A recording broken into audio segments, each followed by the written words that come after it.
আপু, অনেক দিন তো হলো আমাদের গ্রামের বাড়িতে যাওয়া হয় না। দাদির হাতের মজার সেই পিঠেও খাওয়া হয় না।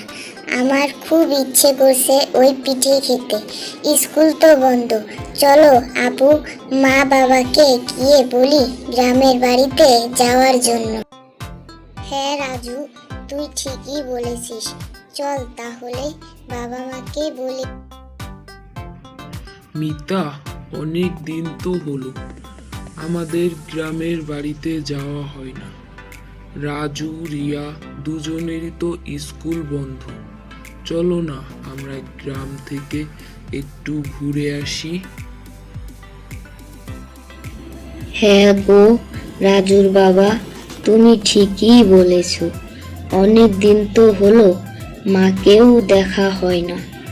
জানি না একা একা কি করেন উনি।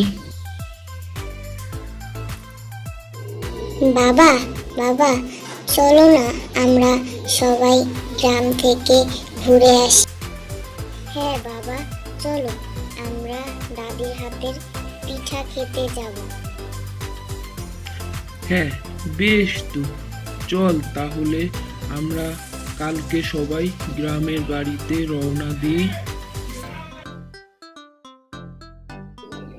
আপু, আমার যে কি আনন্দ হচ্ছে!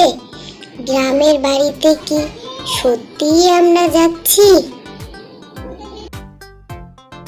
হ্যাঁ রাজু, আমরা সত্যিই যাচ্ছি। হ্যাঁ রাজু, রিয়া তোরা একটু তাড়াতাড়ি আয় তো, না হলে তো ট্রেনটা মিস হয়ে যাবে।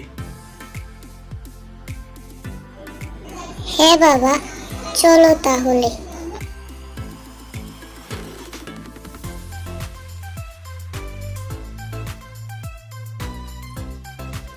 দেখ রাজু, আমরা গ্রামের বাড়িতে পৌঁছে গেছি। আপু, এখন আমরা দাদির কাছে গিয়ে পিঠে খাওয়ার আবদার করতে পারি। এই তো দুজন এসে গেছিস।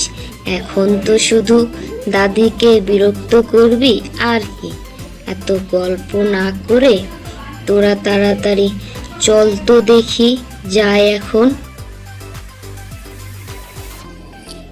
চল তো আপু, গিয়ে দেখি রান্নাঘরে এত কিসের ঘেরান বেরোচ্ছে। মনে হয় দাদি কিছু একটা রান্না করছে। চল তো গিয়ে দেখি দাদি কি রান্না করছে।